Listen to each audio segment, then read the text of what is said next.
for a minute. And again, talking with Dr. Jeff Kripal from Rice University, author of this new, very interesting book. We're talking about Secret Body, which you can see there on the screen.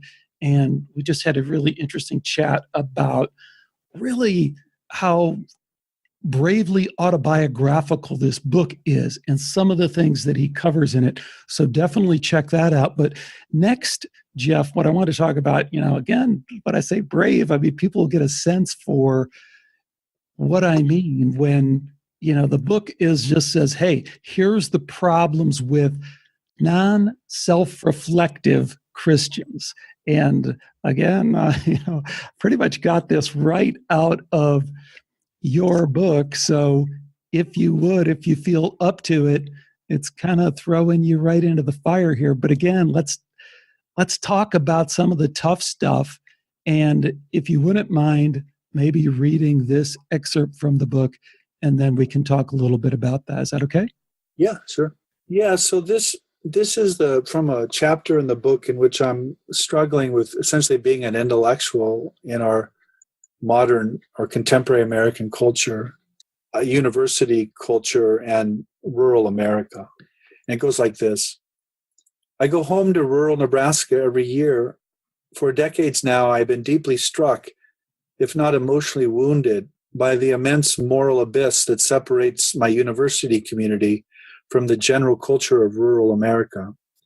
I am thinking of practices and ideals like self-reflexivity, historical consciousness, religious pluralism, gender equity, racial and sexual diversity, environmental sustainability, the importance of privileging empirical data and thoughtful debate over received opinion and blind propaganda, and above all, a secular public space that guarantees both freedom of and from religion. Okay, you're punching pretty hard there. Do you want to elaborate at all on that? Well, I mean, there's so much there we could elaborate on, Alex. Those things I just read off, those are in any basic mission statement or value statement of any university or college in the country for the most part. Certainly not all of them, but I would say most of them share all of those values. And yet those are the same values. They profess to share those values. I am highly, highly doubtful that they really do. But okay, I'm with you. Institutions I've worked in have. I mean, we've nurture and defend those values. But those same values are demeaned as liberal. I mean, liberal has become a bad word in our public culture, even though it was a perfectly fine word 20 or 30 years ago. I mean, we still speak of a liberal arts education. None of us in higher education think that's a bad thing, but that is a bad thing to huge swaths of rural America. And so I'm trying to put my finger on that problem, on that rip right through American culture.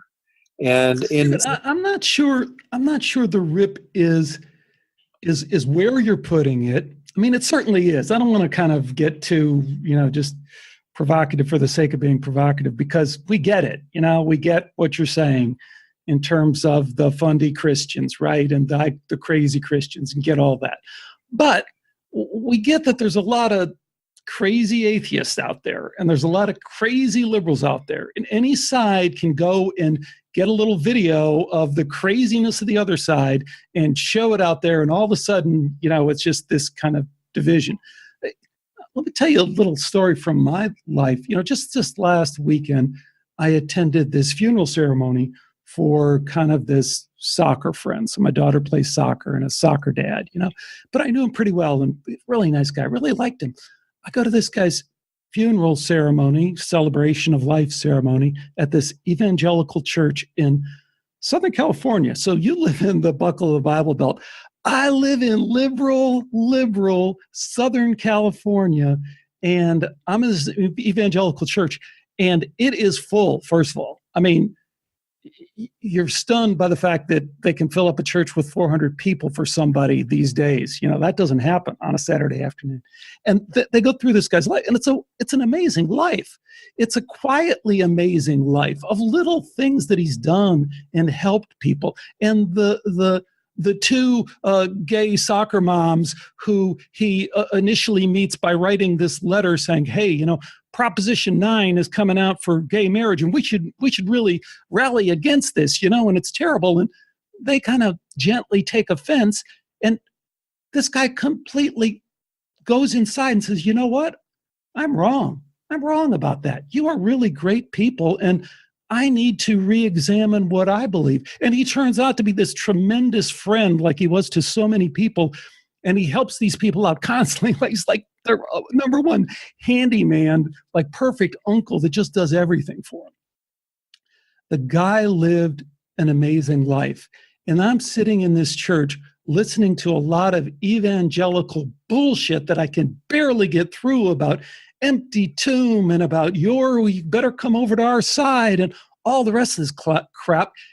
But I'm struck by the fact that this guy, through all that, found a way to live and grow his spirituality in a way that we all would look at and go, that's a beautiful thing.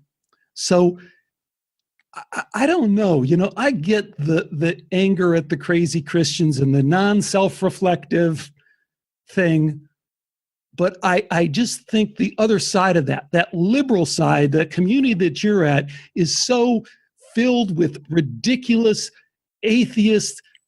I am a biological robot in a meaningless universe kind of non-thinkers, non-self-reflective people as well. And I wonder which is worse, because my buddy in the evangelical church, he got it. And he got something out of that experience that, even though I don't know how he did it and I couldn't, there's something there that I don't think he could have gotten in the academy. Yeah. Well, you're using a lot of words I would never use, Alex. I don't talk about crazy Christians anywhere in the book. No, I do. That's me. And I get called on for Christian bashing. But to me, it's just, you got to look for the truth, but yeah. Is the historical Jesus real? How much of that is a cult thing? All that. But I'm sorry, please continue. Yeah, I think what you just articulated is frankly part of the problem. It's a false equivalency.